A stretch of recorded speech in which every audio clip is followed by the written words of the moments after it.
Good morning, everyone, and welcome to the District of Columbia Court of Appeals. We have two cases set this morning, and the first case is Robert Williams versus United States. Mr. Engel, are you ready to proceed?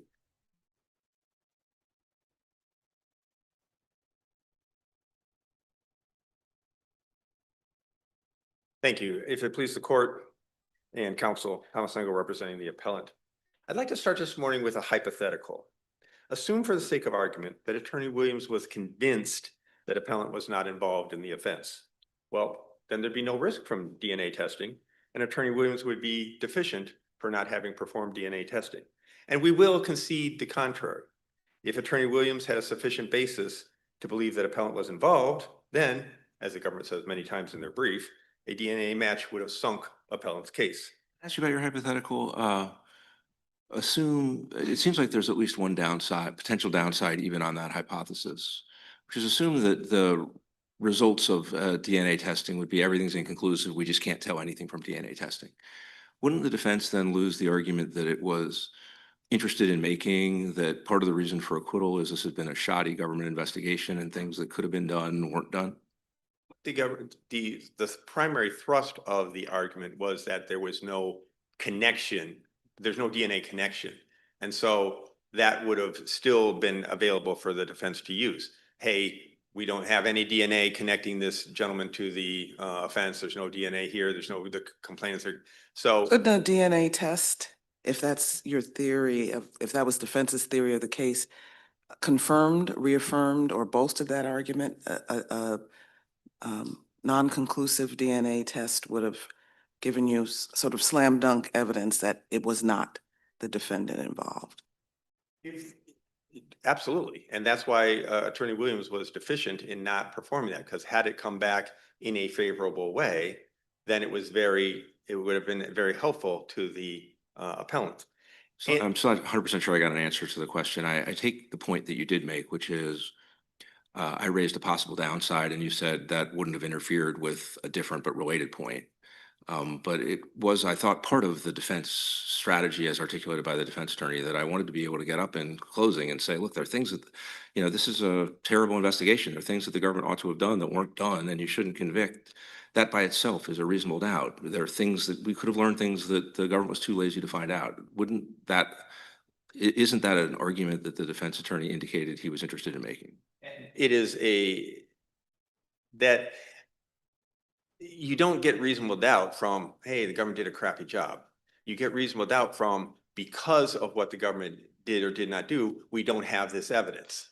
And that's where, I mean, I thought our case law was otherwise, that defense attorneys are permitted to argue, and I thought that case law recognized the idea that it's a possibly effective argument, that one reason for acquittal is that things that ought to have been done were not done. The purpose of that is because they didn't do a good investigation, they don't have evidence. I mean, just because if they didn't do a very good investigation, but they somehow got great evidence, the whole fact that they didn't do a great investigation doesn't really help. But it's where that argument goes. But maybe I'm missing something on where that argument does go. So I thought the point was defense counsel was able to argue to the jury, not just that it was a shoddy investigation, Keystone Cop investigation, but that there was no DNA evidence tying Mr. Williams to the offense.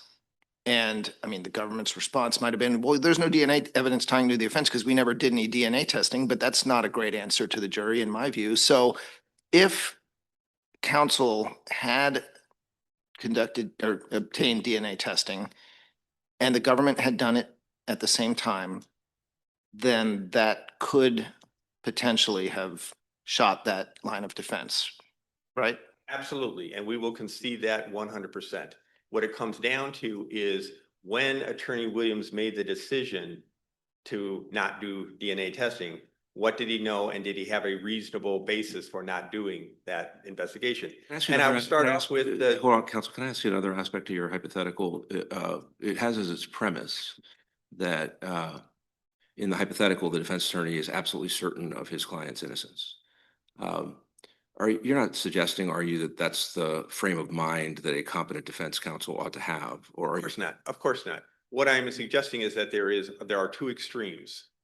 And you have to get to the extreme. You're not going to be on either extreme. But I'm suggesting that Attorney Williams was nowhere close to I think my client's guilty, I better not do this, it's going to sink the case range on that. And I'll tell you why. Wasn't he though? I mean, doesn't that seem to be the underpinnings of some of defense counsel's testimony at the 23-110 hearing, that he seemed to have doubts um, um, about the veracity of his client's testimony to him, or the things that his client shared with him. How much should that fact, you're saying he wasn't anywhere near the point where he thought his client's guilty. I definitely shouldn't test DNA, but where was he on this spectrum? That is what is at issue here. But why does it matter in terms of what the counsel's duty was to avoid deficient performance? Because if he were to reasonably believe that okay, I appreciate the fact that he did not believe his defendant's denial. And so the question becomes, and the question before the court is, did he have sufficient facts to make that decision?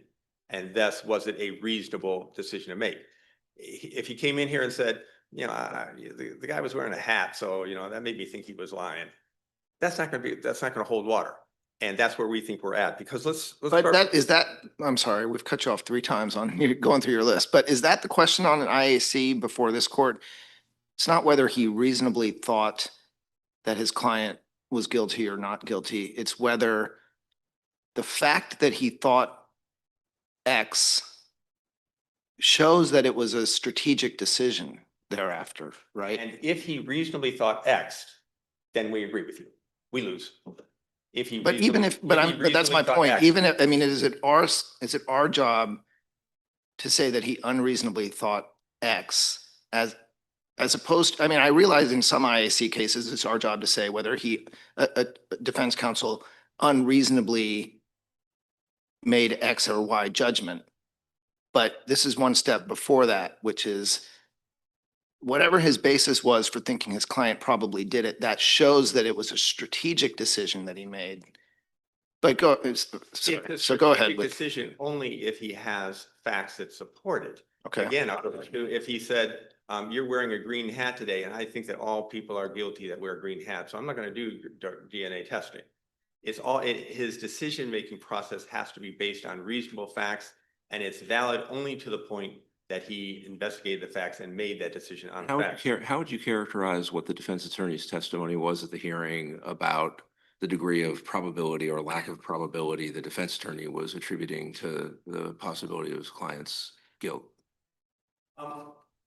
It goes back to the heart of what I'm trying to talk about, is just, let's start off with the fact that the appellant denied the offense. Again, my question is a specific one, which is just about if X in the prior comments is my client is definitely guilty, maybe guilty, possibly guilty, probably guilty. What do you think the defense attorney's testimony at the hearing was? Do you think that the testimony was, I believe my client in fact was guilty, or was it I was concerned that he might be guilty? How would you characterize the degree of probability you think the defense attorney testified to at the hearing? I think he was pretty convinced that his client was guilty and put. You think he testified that, or? I think it was pretty clear. In fact, he said that if the appellant had come to him and said, listen, I didn't do this, the DNA is going to prove that I didn't do it. You got to help me out and get some DNA testing. What he said is that he would try to talk him out of it. That's how convinced he was of his client's guilt. Even if the defendant came to him and said, I think I need DNA testing, he specifically said on the record, he's going to talk him out of it. So if I could move you off of this particular point for a second, your argument is that the trial court correctly evaluated counsel's testimony at the ineffective assistance hearing, credited his testimony that his decisions were strategic, and therefore found that he was not ineffective. So then what do we make of the trial court then moving on to find that the actions were prejudicial to the defendant? Isn't that backwards a little bit? I mean, if, in other words, does the prejudice finding call into question the trial judge's finding that counsel was not ineffective? It would probably help me to agree with that, but I'm not going to, because I think that realistically, what the trial court was saying is that the trial court thought that Attorney Williams had enough facts to come up with the idea that, my client's guilty, I better not do this DNA testing. But she's saying, okay, maybe I'm wrong. Maybe he didn't have enough facts, which is what we are saying. He didn't have enough facts to make that conclusion. And so then she thinks, well, okay, if he didn't, then there was clear prejudice. So is your argument that counsel was ineffective and therefore the prejudice finding should be held in stronger esteem by us, or the reverse? And in other words, we have, I think, inconsistencies on the two prongs of the Strickland test. Not ineffective, but conduct was prejudicial. And usually we have to have constitutionally deficient performance in order to find that there was prejudice. So does that make the first prong finding of the trial judge questionable? Again, I think I'm probably supposed to say that it would, but I realistically, I think the trial judge did it right. What she was trying to say is, I think this is a sufficient factual basis for him to believe his client was guilty and take action on that. And that's where we differ, we think the attorney did not have a sufficient factual basis, but. So you think deficient performance and prejudice? Okay. And Where is it in the trial court's oral ruling? Would you point us to say that the trial court's ruling rested on the idea that the trial counsel had sufficient basis to believe that his client in fact was guilty?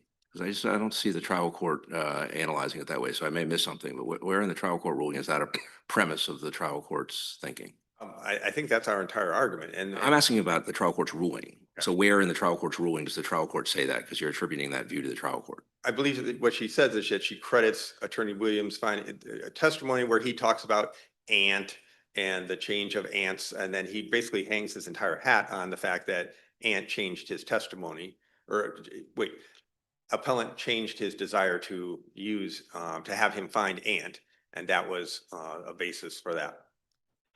With only 2 minutes left, I think I will reserve the remainder of my time for rebuttal, if I may. All right, thank you.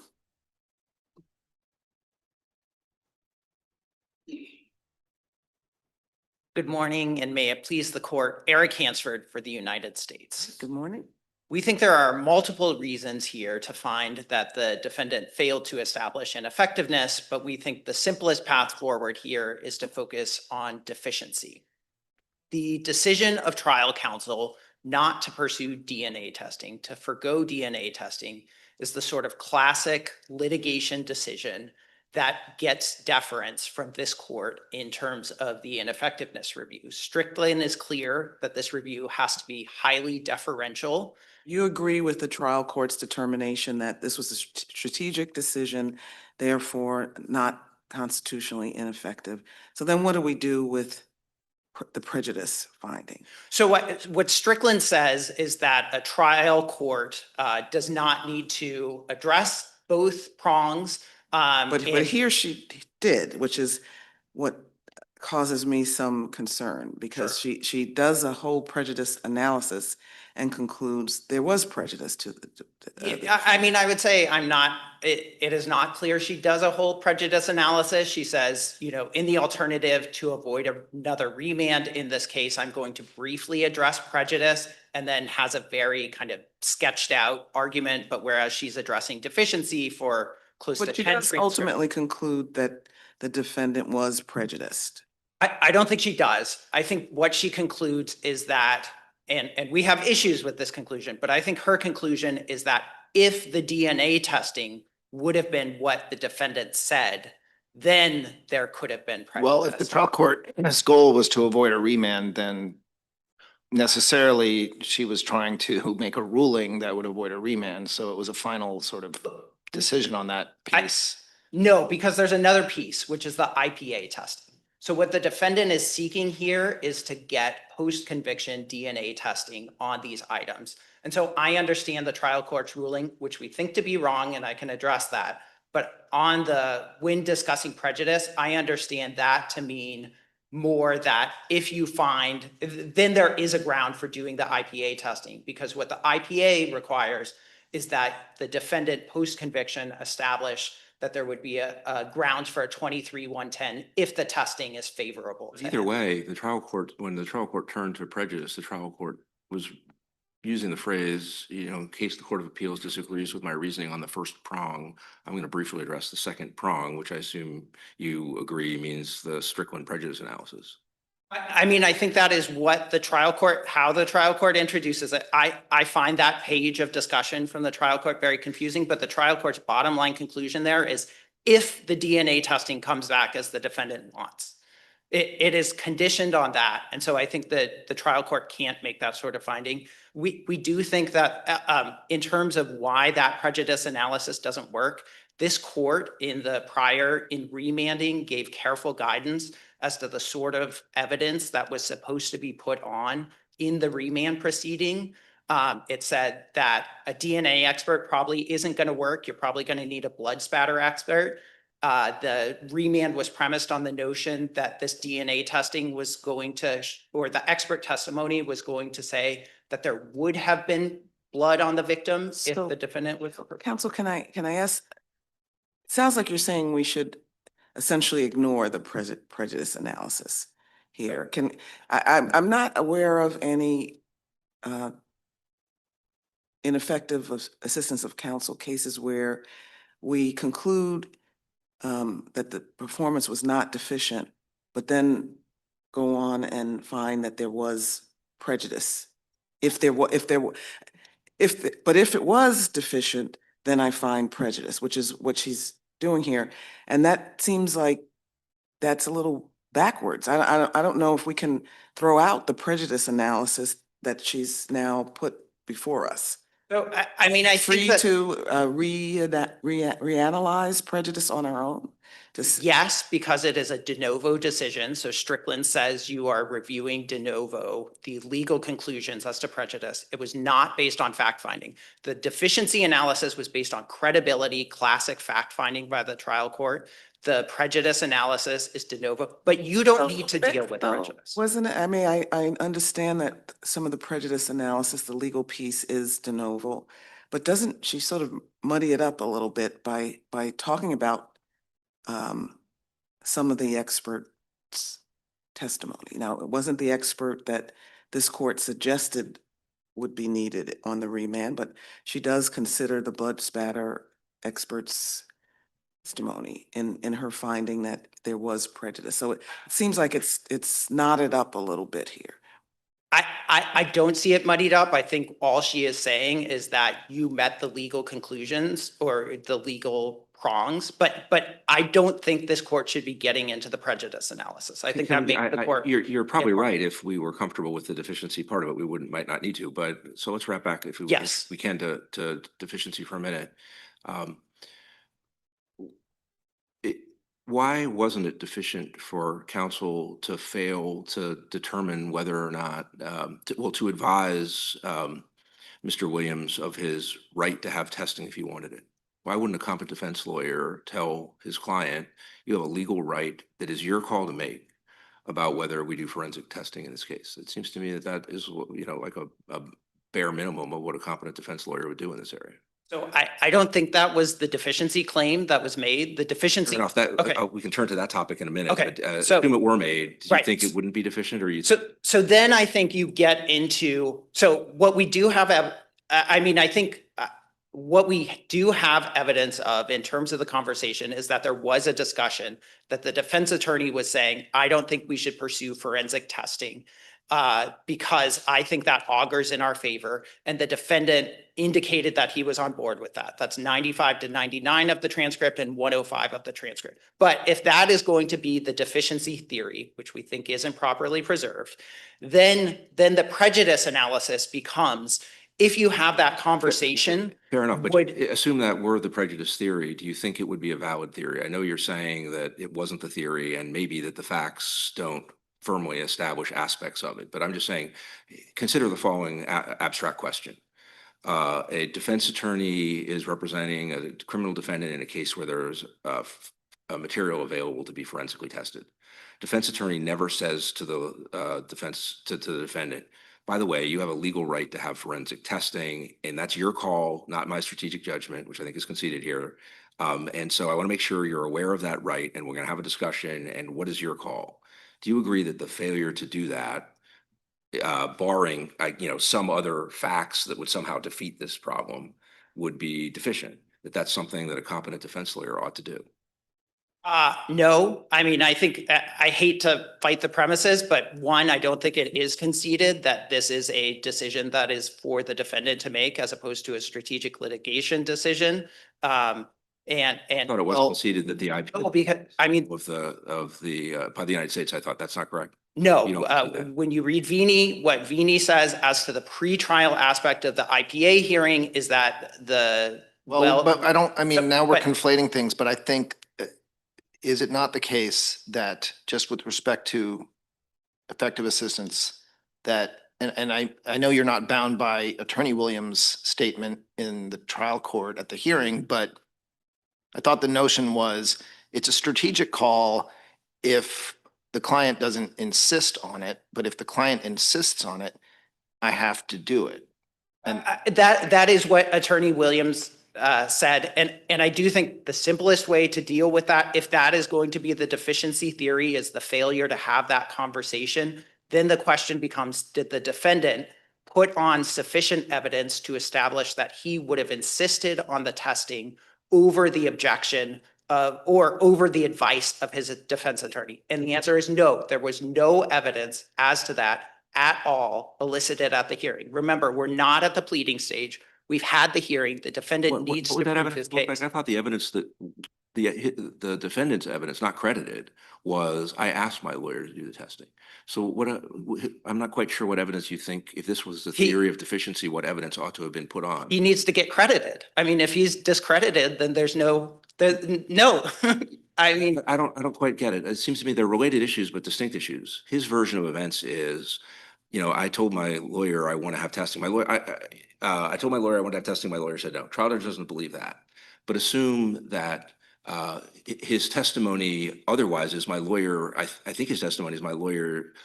I mean, maybe should he have directly testified? And my lawyer never told me about the IPA. Is that your point, that he needed explicit testimony? My lawyer never told me about that, right? no, he needs to have credible testimony. He needs to get credited. So once he's discredited, he has not put on any. Understood.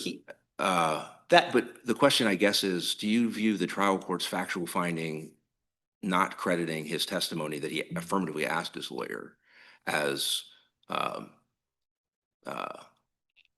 foreclosing? Why do you view that as foreclosing this alternative theory, which is I was never told by my lawyer about the IPA? so that could be a deficiency theory, but it would not, he has to show prejudice. He needed I'm at with that. you on that, but Right. So are you then- saying the trial court found as a matter of fact implicitly in the credibility determination it did make that there wasn't, I thought it was taken as a given that there was no advice of IPA rights by the trial court. I thought the trial court said, he assumed that the IPA right, the defense attorney assumed the IPA rights had been done, and reasonably just relied on it having been done, a theory that I find not immediately obviously correct. So was it factually disputed that the defendant was never informed of his IPA rights by the defense attorney, or did the trial court seem to assume that was true? I mean, I think the trial court seemed to assume that it was true. All of these questions are going to deficiency, and my answer is going to be prejudice. If this is your deficiency theory, my answer is prejudice. Well, you've made a bunch of other answers that were about prejudice too, so I'm just trying to explore those. Sure, I understand sure. you also have arguments about prejudice. So I think you are raising a theory right now that is not preserved. If the court were nonetheless to pursue that theory, then the answer is prejudice. And the answer with prejudice is he would need to have had credited testimony, or testimony that the trial court didn't reach because it was committing other mistakes or not fully analyzing issues presented to it. That had he been advised that he had a right, he would have insisted on testing.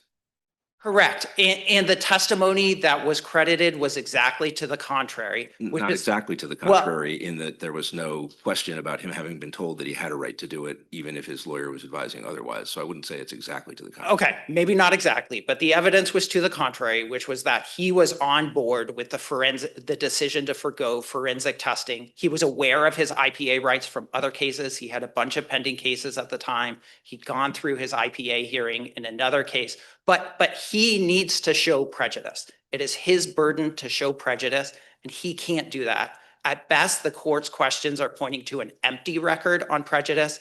That is not enough. Oh, He but is the court, not. he needs to show prejudice, but the trial court finds that there is prejudice. So I'm not clear on on your argument that her prejudice finding is not a prejudice finding.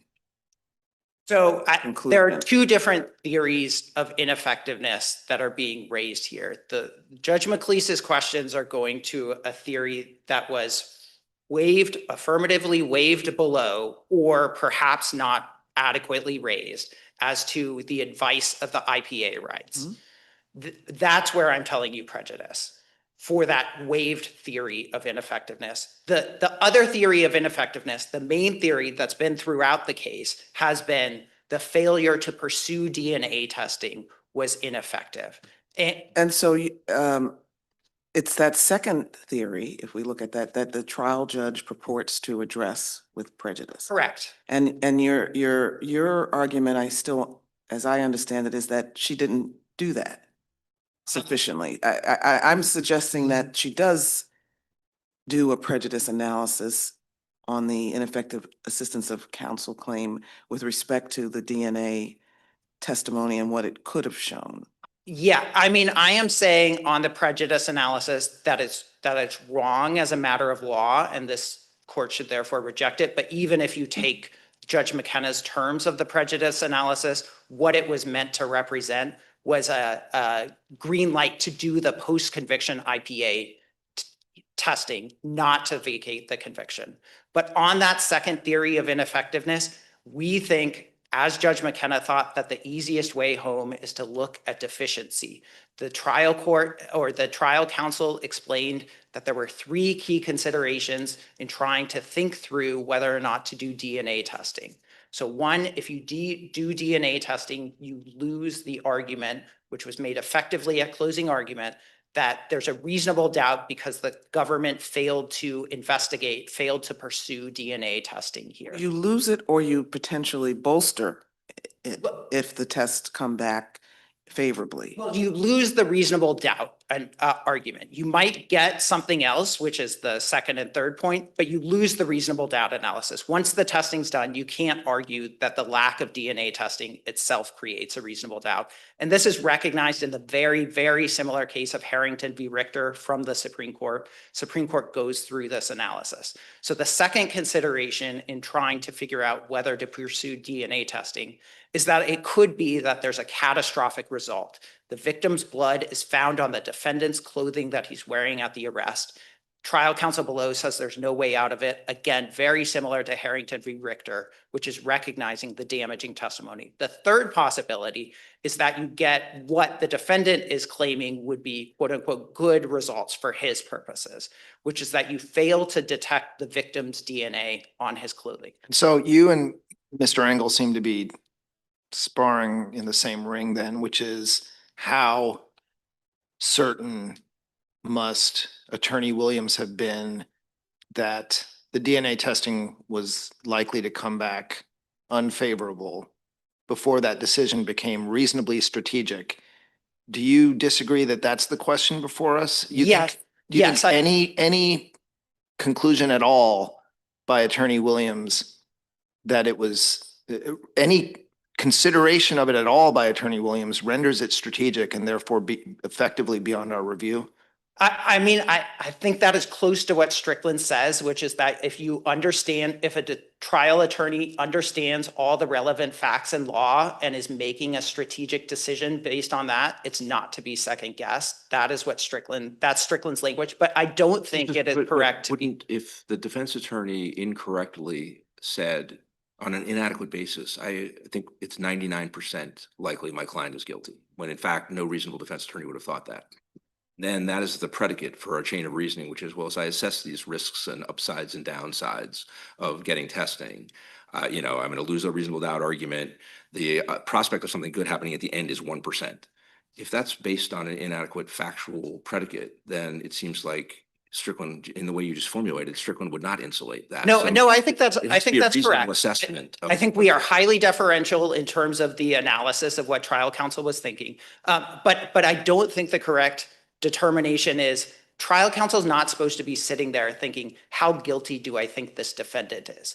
Instead, what trial counsel is supposed to be thinking through is how this is going to affect the case. And that is exactly what trial counsel says. Trial counsel does not say he thinks the defendant was definitely guilty or that the defendant denied that his guilt. He finds that the defendant did not offer a clear denial of his guilt. Instead, what trial counsel was thinking through is exactly what was at issue in Harrington v. Richter, which is like lose the reasonable doubt analysis for a speculative benefit. And I think it's important to say that in terms of the good testing result, that itself, trial counsel said he'd gotten a result like that in a murder case, and he had found it unhelpful because then there had been a battle of experts over whether there really would have been blood spatter on the perpetrator of the crime, and the jury ultimately disregarded it. And that appeared to be a much stronger case for having this sort of blood spatter, for thinking that there would be blood spatter on the victim.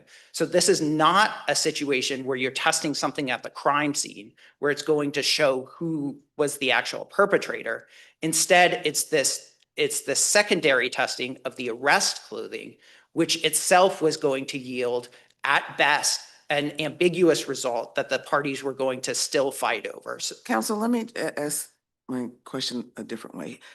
So you're, as I understand your argument, we have the ability and should exercise that ability to review de novo the trial judge's legal conclusion that there was prejudice. yes, though I would advise the court not to get there at all and just go on deficient. So how do we ignore her prejudice analysis? And does it in any way, the fact that she did it and that she made a conclusion that there was prejudice, does that call into question the deficiency prong? And don't we, and if we have some questions about the deficiency prong,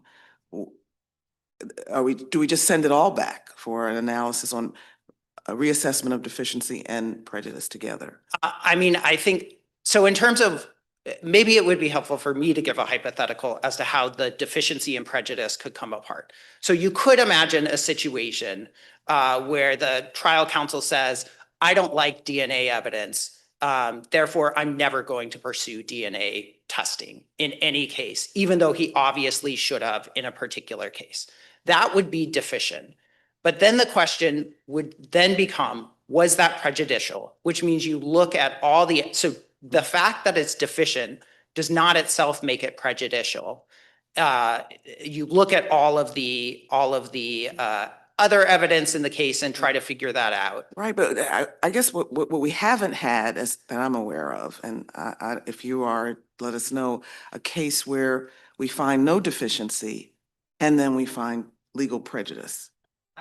I guess I don't see. That's what we I'm have. sure you have had those cases. I can't point to one. I for don't you think now, we've but had one that I found. I mean, I think it wouldn't come up to the Court of Appeals in that posture, but there are cases where you would say, had you done some sort of action as trial counsel, that would have changed the outcome of the case. But we find it's reasonable. You're non-deficient, I'm sorry. I have an example for you. The trial judge says your non-deficient performance, you don't have constitutional deficiency, results in prejudice.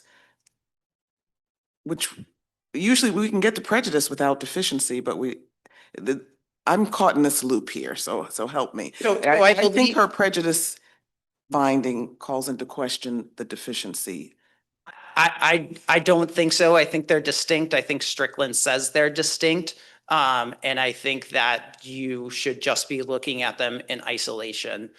Because trial counsel can make a mistake in failing to pursue, or trial counsel can reasonably decide not to pursue something, even though if they would have pursued something, it would have helped the case and ultimately meaning there's a prejudice. But the fact that they chose not to pursue it and that was reasonable would mean no deficiency and therefore no ineffectiveness. I know you're over time, but I just want to, you've a number of times stressed the position, also reflected in your brief, that theory of deficiency resting on the failure to advise of IPA rights or to ensure that they had an IPA hearing had been held was waived or forfeited. Yep. And I wanted to explore that with you. And I guess one aspect is it accurate that the trial court apparently didn't view it as waived or forfeited because the trial court ruled upon it? I mean, the trial court sua sponte raised it after the evidentiary hearing, but then yes, ruled on it. I think that is accurate. Yep. Well, actually, I mean, I think in the discussion with trial counsel with 23-110 counsel as to it, 23-110 counsel says, look, our theory is not the lack of IPA hearing. That itself is not a ground under to, I'm not going to be able to pronounce Can you the point me name, to the but page of the transcript? I know you're wrong. I found the oral passage pretty confusing. And I guess and you a little bit derailed from the question, which is I was asking whether the trial court decided it. And you yes, I said think the trial court raised decided it. And I Yeah. thought you were backtracking Yeah. a little on whether the trial. No, court I think the decided it. trial court decided it. Yep. So if there's any ambiguity as to whether it was preserved, should we be influenced by the fact that the trial court raised it and then ruled upon it? And if, I mean, So to be clear, what the trial court ruled upon was the question of whether or not the failure to secure the IPA hearing was ineffective. That is a separate theory from whether or not the failure to advise about the 23-110, the IPA rights. depends how granularly you define things, but I take that point. Yeah. I take that point. But I think it's important to say that each separate theory of deficiency is going to give you a different chain of causal events that you have to go through for prejudice. And I think that's why it matters. I mean, especially when this case has been being litigated for 5 years, we've already gone up once on this. We had a remand, we had the evidentiary hearing. To be introducing new theories for prejudice at this late hour, it really is too late for that sort of theory, especially when there's no evidence to support it. And just again, the page of the transcript where you think the defense attorney waived or forfeited the theory that the trial court had raised and then ruled upon is? I believe it's 5 to 6 and 16 is what I'm remembering off the top of my head.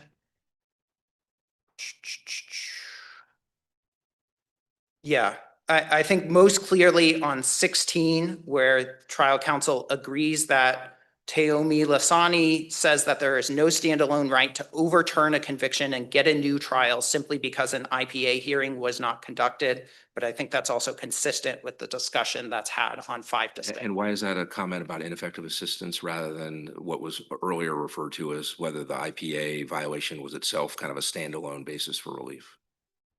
I think it was never argued that the IPA violation was a standalone basis for relief. I think that's right. But if that's what defense attorney is saying, defense attorney is not doing, how is that a concession or an abandonment of the idea that the lack of IPA, again, and by standalone, I mean, I'm not alleging ineffective assistance of counsel. I'm saying I have a right under my client had a right under the IPA. It wasn't honored. I got relief. Right. So I disavowing the IPA as a standalone basis for relief seems to me different from waiving the IPA, a failure relating to the IPA as an aspect of the ineffectiveness claim. So I'm not quite sure why you're equating them. I mean, I think in the full context, he's being asked in the context of an ineffectiveness claim, are you pursuing this ineffectiveness theory, which is that the failure to secure the IPA hearing, that's Judge McKenna's new theory that she floats after argument. And he says, no, I understand the discussion. Maybe the court reads the transcript another way, but I understand the discussion with trial counsel to say, no, we're not pursuing that as a separate ineffectiveness theory. Instead, it feeds into our larger theory that trial counsel was failing to adequately consider DNA testing. And the only point, you would agree, though, that it's relevant to assessing how to read that passage, that the trial court apparently did not understand it as an abandonment of an IPA ineffectiveness claim because the trial court ruled on such a claim. Yeah, I mean, I would have to relook at the trial court's ruling to say exactly, I trust the court's. Well, I mean, the trial court Question. said, I don't find deficiency relating to failure to insist that there was an IPA hearing because A, that's the judge's job, and B, the defense attorney came in mid proceedings or towards after a fair while, Right. and could reasonably have assumed that that hearing had occurred. So I find no deficiency. That seems to be addressing the claim on the merits, deciding it adversely to Mr. Williams on grounds that, I mean, maybe you would like to defend those grounds, but they seem not obviously correct grounds. I think the trial court can rule on things even when we understand there to be a waiver or a forfeiture. But on this theory, again, we think the clear way to get home on this particular theory is the prejudice, which is just the defendant didn't introduce anything to support a finding of prejudice. He has the burden. That's clear. He has the burden. He did introduce something, I think, but Anything not credited, right? Right, And right. what he introduced that wasn't credited wasn't directly on this topic, but closely related to it. Is that a fair summary? I mean, I'm not even sure of Related to it. that. It was related. Yes, I think we're on roughly the same page on that. yes. If there are no other questions, we'd ask this court to affirm. Thank you. Mr. Engel, you reserved a couple minutes for rebuttal. Yes, and I think I'd like to start where we just left off, because I don't think that the defense below waived the IPA whatsoever. And I'm going to quote from page 4. And defense counsel frames the issue in talking to the judge, whether or not the failure to conduct the IPA hearing is ineffective assistance of counsel. And he says, I would argue to your honor that it does. I don't think there's a waiver there. He's acknowledging that it's not standalone. You know, boom, you don't have it, you automatically reverse. But I don't think he's waived it whatsoever. What I'm very concerned about is that we seem to be passing over what went into Attorney Williams' decision. And it picks up on what Judge Schenker was saying. I mean, we basically, just because you considered something and made a decision doesn't make that a reasonable strategic decision. And Strickland teaches just that. And Strickland indicates in the case that an attorney's decision based on limited facts is reasonable precisely to the extent that professional judgment supports those limits. What we have here is this attorney never asked the defendant anything about, as far as we know, about the offense. He had a denial that he considered not very strong. He didn't probe that. He didn't go into it in detail. He never asked the defendant, I'm thinking of doing some DNA testing. That's going to create evidence. Now, should we go forward with that or should we not? That's the standard talk that defense counsel always has with their clients, that they're going to consider DNA. You tell your client it's either going to be very helpful or it's going to be very bad. Help me out. Should I ask for DNA testing? He didn't do any of that. He didn't develop a sufficient basis. And now my time has expired, so I'll submit. Thank you. All right, we'd like to thank both counsel for your briefs and arguments, and we'll take the matter under advisement. Our second case this morning is JOGAAK MALUAL versus United States.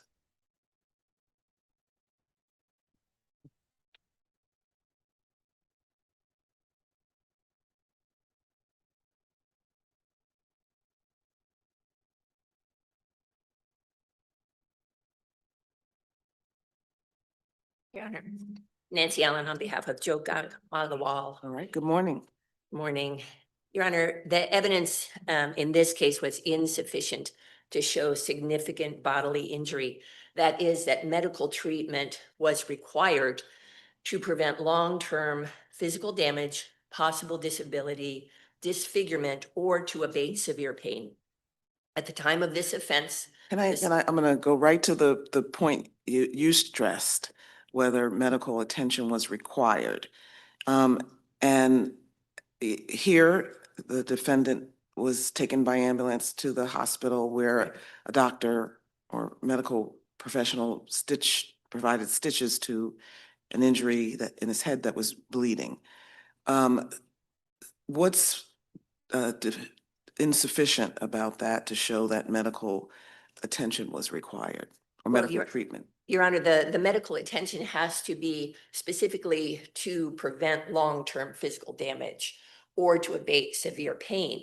And in this case, what we have is the complainant being nicked on the head with a credit card reader that was thrown at him. There is Can I a ask you about cut nicked? on his Can I head. ask you about nicked on, you just used the word nicked. Is that a word that's in the transcript somewhere or is that your description? That's my description, Your Honor. Because there is testimony that the head. there's testimony that there was a lot of blood at the scene that folks observed that would make you think it's more than a nick. Your Honor, I think the testimony was that there were droplets of blood on the counter and on the floor. I think that this court has looked at situations where there was a lot of blood gushing, blood soaking shirts. This is not that situation. I think the court has looked at a number of factors besides stitches, and none of those factors are present in the instant case. But Ms. Allen, so I get your point about the two pieces of what's required. I mean, why medical treatment is required, but what's your position on how that has to be proven by the government? I mean, we've never gone so far as to say that specific medical professional testimony or expert testimony is Right. required, right? That's true. The cases this court has looked at, well, I'll go through what's not present in this case because those are points that have been raised in other cases.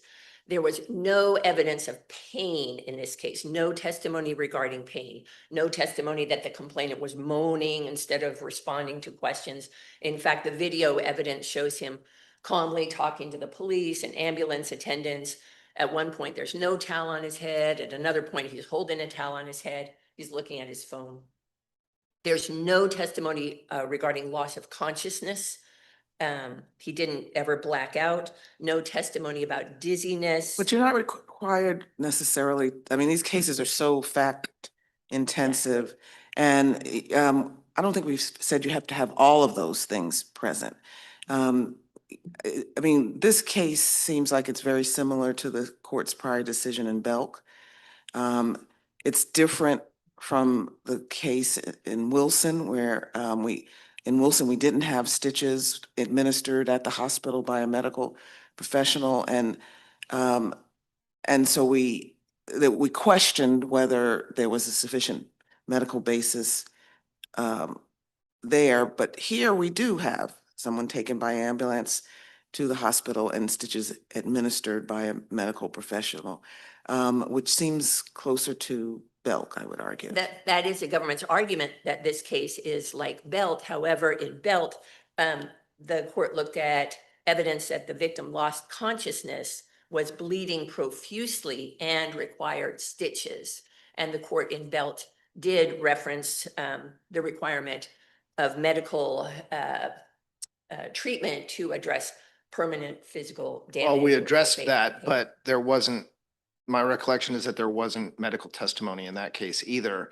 And Yeah. I think the point of Belt was a jury can reasonably infer that the treatment was necessary for one of those two reasons if it was in fact provided by a medical professional, because a medical professional presumably would do stitches for those one of those two reasons, but. And appellant is not arguing that medical testimony is required.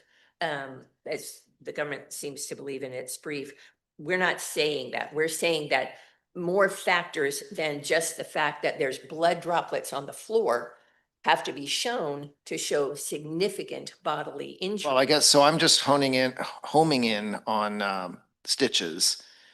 And I mean, I know there maybe just stitches you would argue is not enough in some cases, but my question is, if stitches are actually provided by a medical professional, is it your view that a jury cannot reasonably infer that a medical professional determined that they were necessary either to avoid, I don't have the exact language in front of me, but long-term physical damage or to alleviate pain.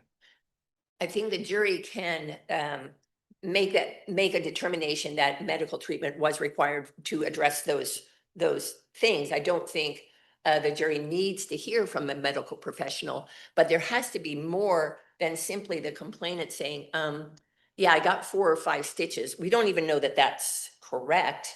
We have just his memory that maybe there were 4 or 5 stitches. There's no scarring. There's no close-up photo of the wound. As I said, there's no loss of consciousness, dizziness, no one blacks out. Well, there was, the wound was to the head. And I think you can infer something from that, and it requires stitches. And I don't think, I mean, you say droplets of blood. My recollection, I could be wrong, was that witnesses said there was a lot of blood, which seems to me to be more than droplets, more than a nick. And so there is, I think there's some testimony here that supports an inference in favor of the factors that you express concern about. Your Honor, certainly a cut to the head is going to bleed. The head is, it's not like the arm. It's pretty vascular. Veins are close to the surface. I think that's pretty obvious to anyone, any juror.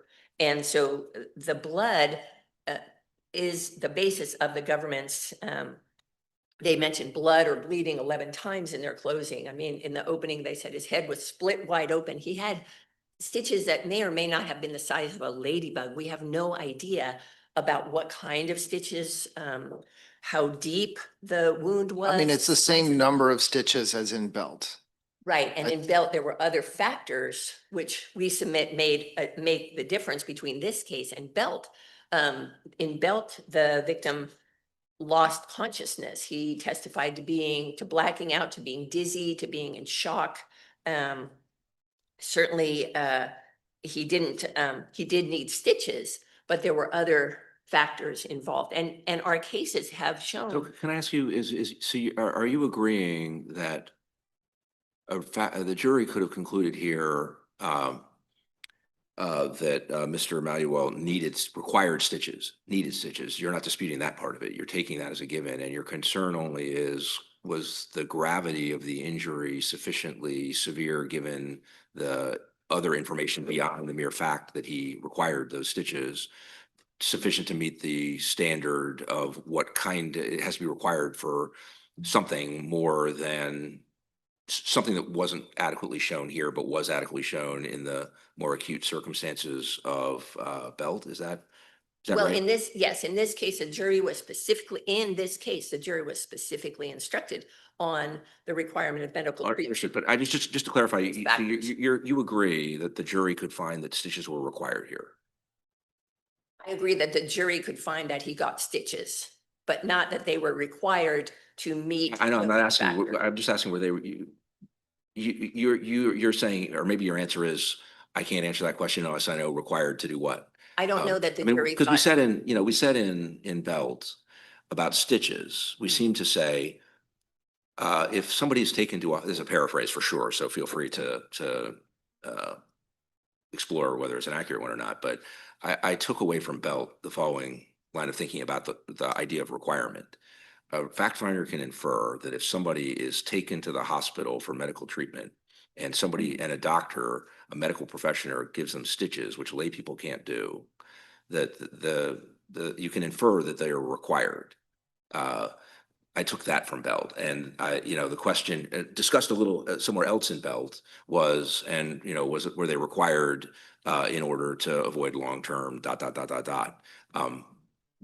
But you're saying you're not sure you would be willing to agree with the idea that the fact finder could have inferred here that these weren't like voluntary optional fun stitches for, amusement. They were required medically in the sense that a medical professional would say you need to have stitches. You're not necessarily willing to say that. There was no evidence. The complainant testified to receiving 4 or 5 stitches. There was no evidence whether he was given the option of receiving stitches or anything. There's no evidence, there's no corroboration of his having received. Generally, the corroboration, I know you make a corroboration point, but would you agree that at least generally corroboration is not required for anything, and the testimony of a witness, if credited, is sufficient? And what we're saying in this case is that, well, Belt specifically defined significant bodily injury and wrote, on the basis of our case law, we can summarize this definition of significant bodily injury as follows. To qualify as a significant bodily injury, the nature of the injury itself must, in the ordinary course of events, give rise to a practical need for immediate medical attention beyond what a layperson can personally administer, either to prevent long-term physical damage or to abate severe pain. And what we're saying in this case is those factors were not proven to the jury beyond a reasonable doubt. It's also interesting in Belt that at least in that case, it references the jury instruction, which is which does not mention those two factors, but says medical attention is needed to for the health and well-being of the complainant. I mean, there appears to be a different, less comprehensive jury instruction in Belt. I'm just going from the. Although that wouldn't be relevant. I mean, in the sufficiency part of Belt, we were applying the standard that that the jury was informed of here and that you're advocating. So our sufficiency analysis wasn't affected by whatever point you're making right now. The court did address those factors, but it's just an interesting anomaly to note that in Belt, the jury seemed to have a not as comprehensive of a jury instruction as they did in this case. Can I ask you if, so I know you point to there being evidence of some additional evidence of symptoms in Belt that are not present here about dizziness and about loss of consciousness, a brief blackout. So it's not like a sustained loss, but so I get that. But if we're just applying common sense, what on the question of what stitches are required to do, what would a reasonable fact finder think about why stitches would be necessary to address dizziness or loss of consciousness? It seems like they wouldn't, at least applying what little common sense I might have to the topic, that wouldn't be obvious that those would be related to those symptoms. The need for symptoms would the need for stitches would relate to those symptoms. Well, it's just that the factors the court has considered include not only stitches, but these other factors in determining what sort of long-term physical damage medical treatment may have addressed. Also, I want to see if I can understand that more concretely. there are stitches and there's stitches. I mean, that we don't know the size of the wound, the depth of the wound, and how the stitches were administered. Nor did we in Belt. Well, in Belt, We did know the size of the wound in Belt. we did. We have an inch-long laceration with a meat cleaver directly to the forehead, an 1.5 long laceration on a shoulder, bruises, abrasions, and a But it was the requirement. same number of stitches, right? I mean, at the end of the day, so the fact that it was a meat cleaver versus a credit card reader, and the fact that we used a measurement in Belt, we can assume they were about the same size if it was the same number of stitches, I would think, but. Well, that is not information that was in front of the jury, and I'm trying to remember if in Belt there was medical testimony. I will find it. There was not, I think. It's brief indulgence.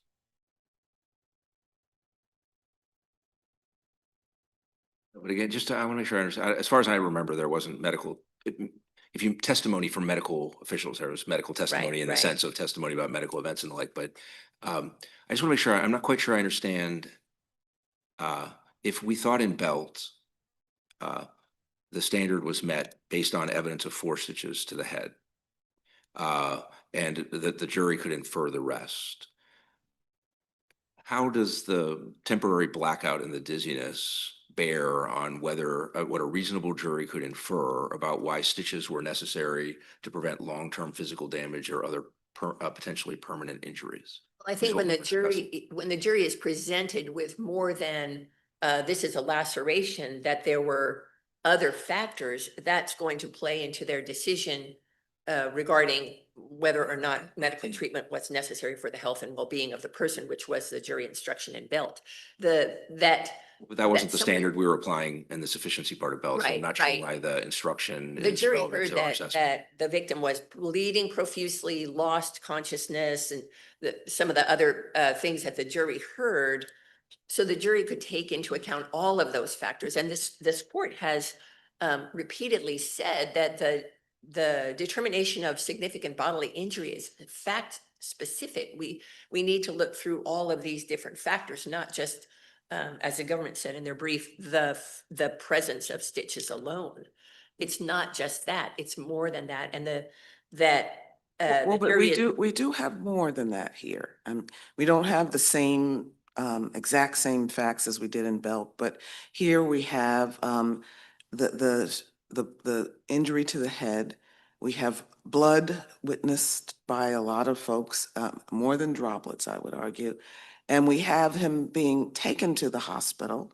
So that's that immediate need. I think that would support an inference that there was an immediate need for medical treatment. And then we have medical treatment of stitches administered at the hospital.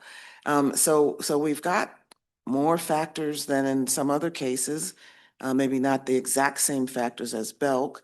But I think we hit the key points here.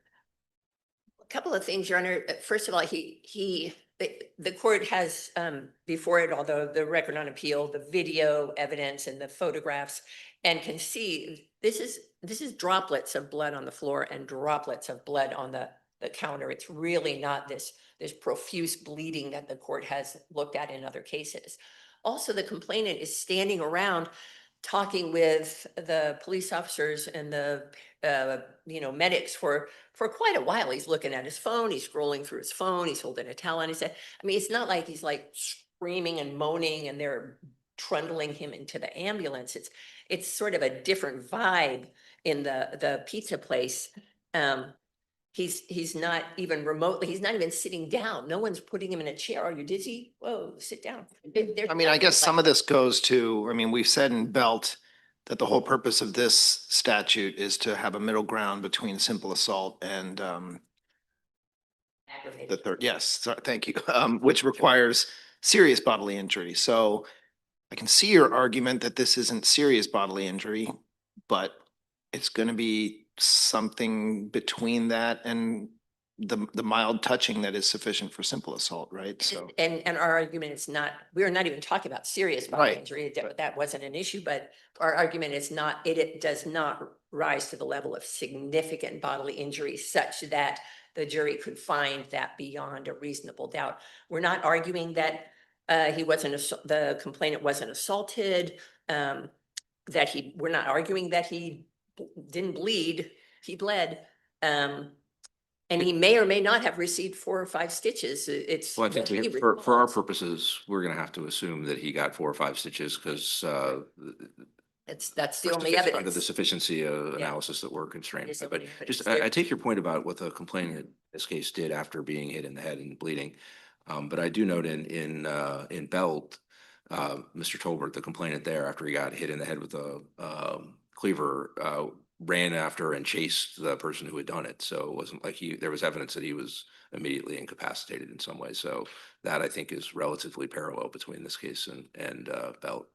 Well, in Belt, I mean, he was running after the assailant before the ambulance arrived. It's, in this case, the ambulance is there. They're ready to take him to the hospital and he's, standing around chatting and looking at his phone. So other factors that the court has looked at, scarring, the jury didn't hear anything about a scar, no photos of the wound, no testimony about medication, follow-up appointments. When the complainant returned to work, there was something about, he had to leave that night and his manager took over, but we don't know in what way his life was affected, in ways that we learn about in other cases that deal with significant bodily injury.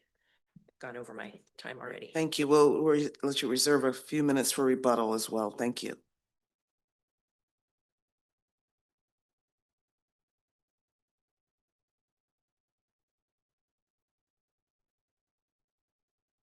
Good morning. May it please the court, Megan Obermite on behalf of the United States. Good morning. Good morning. Before getting into what constitutes bodily injury, I do want to address the standard of review in this case. The claim on appeal is sufficiency of the evidence, and that means that the court must view the evidence in the light most favorable to the prosecution with due regard for the right of the jury to determine credibility and to draw all reasonable inferences.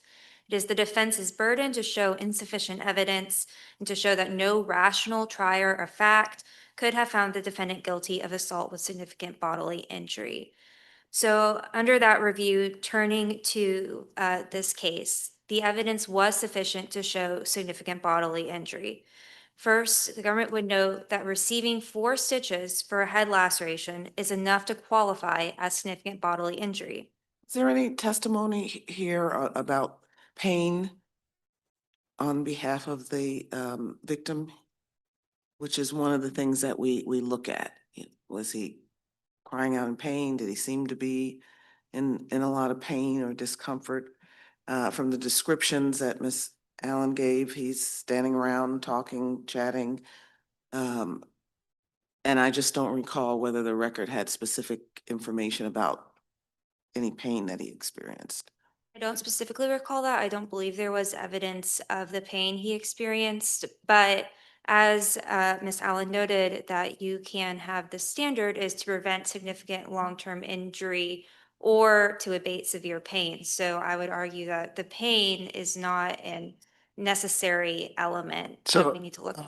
Counsel, you seem to be taking the position then, and maybe this is called for by Belt or not, I'm not exactly sure, but that the fact of receiving stitches by a medical professional is sufficient evidence for a jury to draw a reasonable inference that the stitches were necessary to prevent, in this case, putting aside the pain piece, long-term, again, I've lost the exact phrasing, but long-term physical damage. Is that ultimately your position? Yes, and I think that does comport with Bell. If I can just quote, similarly, Mr. Tolbert required stitches, medical treatment that is beyond what a layperson could administer. The jury was entitled to draw the reasonable inferences from the evidence in this case and find that immediate medical attention was necessary, and that Mr. Tolbert suffered any injury serious enough to constitute a significant bodily injury. And Well, that's the evidence in Bell, 057. as your opponent is arguing, isn't just stitches, but was more. So when the court there said the evidence, it didn't say the stitches alone, it said the evidence. Correct. And in this case also, we do have more. As we've noted, we have the 4 to 5 stitches that he testified to. We also have the body worn camera showing the wound and the blood. We also have pictures close up of the wound that the jury could see. And we also have the evidence that he went from the scene to the ER in an ambulance and that he couldn't return to work to finish his shift that night.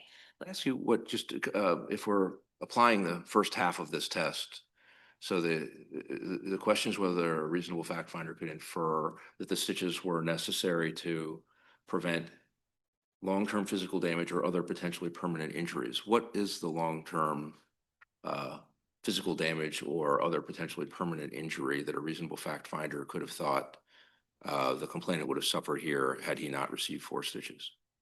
Your Honor, I think the jury can draw common sense inferences that if you have a large wound, that you are at risk for infection, that you could suffer additional scarring, other sorts of injuries that could occur if you don't treat something that is bleeding profusely. And I think the jury could draw those reasonable inferences, as Bell noted. I mean, I think Mr. Malual's argument, if putting aside this corroboration point, was, and I think Ms. Allen agreed that we don't, that there's no requirement of medical testimony or expert testimony, but the notion, I think, is someone could be taken to a hospital, agreed, someone could be taken by an ambulance, someone could receive stitches, which a layperson can't do, and a medical professional chose to take that route. But what is to tell the jury that the medical professional didn't say, yeah, you know, this, you got a cut on your head here. You could probably go home. I could probably put some Neosporin on it and a bandage. I like stitches. Do you want stitches? I mean, I'm completely making this up, but how does, what, you know, shouldn't the government have to present some evidence that that's basically not what happened? No, Your Honor, I don't think the government needs to present that evidence. It's not been required under Belt. When we discussed the stitches, there wasn't any evidence that the medical professional had to give stitches versus not. I think it's reasonable inferences that probably medical professionals don't give out stitches if they're not necessary. And we can also see in a comparison to another case where exactly that happened, and it wasn't stitches, but the court noted in Teneke, which was a 2015 case, that when the complaining witness went to the hospital, the trip was optional to the ER. There weren't stitches needed. The doctor did end up giving medical attention, but it was nothing beyond what a layperson could administer. And when the court considered that testimony, they found that that was not sufficient for significant bodily injury. Whereas here, we do have the fact that he received stitches additionally with him having to leave from the hospital, from the scene to go to the hospital. And we also have those images of the wound and the body worn camera, all factors that the jury could consider in finding significant bodily injury. Additionally, regarding, I wanted to point out that there are additional cases where the complainant has received stitches and there has not been a loss of consciousness, and the court has still found that sufficient. And those cases are in Ray RS and Rollerson. In each of those cases, there were stitches and there was no loss of consciousness, but the court was still able to find significant bodily injury. And the government would just argue that the injury and treatment sufficient to show that Are there immediate. cases where there were stitches and we did not find significant bodily injury? Not that I'm aware of, no. And I do want to I know that we've discussed the corroboration, not very much, but I do want to point out that the government's position is the testimony of the victim alone with photos of the injuries and the treatment is sufficient to establish bodily injury. And that's what we had in Belt. That's what we had in Ray RS regarding stitches. It was the testimony of the victim talking about the injuries that they had received, the medical treatment they had received. The jury found them credible. And Thought there were no photos admitted here of the injury itself. Your Honor, I believe there were photos admitted. There may just have been body worn camera, but I believe there were photos admitted. Sorry, you're right. There were photos of the blood on the floor, my understanding, but not photos of the injury itself. And then there was video of Mr. Banaka holding the towel to his head, is my understanding. And even, and in that, maybe, I believe there were photos, but even if there weren't, still by able to see the blood on the floor and the way that he's holding the towel on the head, the amount of bleeding, and his testimony to the laceration he received and the medical treatment required, that would still be sufficient. Unless the court has any further questions, we respectfully ask the court to affirm the conviction in this case. Thank you. Ms. Allen, you have 2 minutes for rebuttal. And can I just start by asking you if you're aware of any cases where stitches were administered where we did not find that there was significant bodily injury? No. On a related theme, your opponent has suggested that in addition to Belt, there are two other cases of RS and Rollerson where stitches were a predicate for a significant bodily injury finding. And so in your response about, I know in one of them there was scarring as well, so there might have been some other things, but I'm just interested in your reaction to their reliance on those as comparators that we should be focused on. And again, stitches alone are not the issue. In Ray RS, there was a laceration to the ear, it required 4 to 5 stitches. There was also testimony about bruises, scratches, that the ear was very swollen and torn in two, that the complainant could not hear out of the ear, and that the jury saw a scar that remained far after the event. Also, there were photos of the injury. There was testimony about medication that was prescribed for the ear and for headaches. Then in Rollerson, there were 9 stitches, a cut over the eye. Also, there was testimony to bruises, abrasions, gashes to the face down to the quote, white meat. I'm not sure what that means, fascia, perhaps the underlying tendon. and that the complainant was a bleeding mess. There were also photos and medical records and evidence. So that's, there was more in RS and in Rollerson than the fact of stitches alone. And I'd like to address the phrase that the court just brought up, long-term physical damage is more than just you went to the hospital and got stitches. There's got to be something, just the very phrase itself, long-term physical damage, talks about the possibility of scarring, headaches, inability to work, or some sort of disability. It's not like real fast physical damage, it's long-term. It's what, how you are affected over time. The jury You know, is, Apropos of that point, when asked to kind of concretely describe possible long-term injuries or physical damage, your opponent mentioned two things: infection and scarring. Scarring, I think, can be long-term at least. Would you say infection just can't qualify because infections aren't long-term, or how would you respond to the point your opponent made about trying to identify some possible long-term physical damage or injury? Your Honor, we've never allowed for the jury's untethered speculation about what may or may not happen. I mean, there was no evidence in this case about the possibility of infection, about scarring. Well, neither was there in Belt any evidence about what as far as our opinion indicates, at least, there doesn't appear to have been evidence that was direct and concrete saying, by the way, the jury here could have found from the circumstances described that the long-term physical damage or injury was ... We don't point to that evidence or even suggest the need for that exact analysis in our decision in Belt. Belt specifically did rely on the profuse bleeding and the loss of consciousness, as well as the. Understood, but my so- point is, there's not a part of Belt.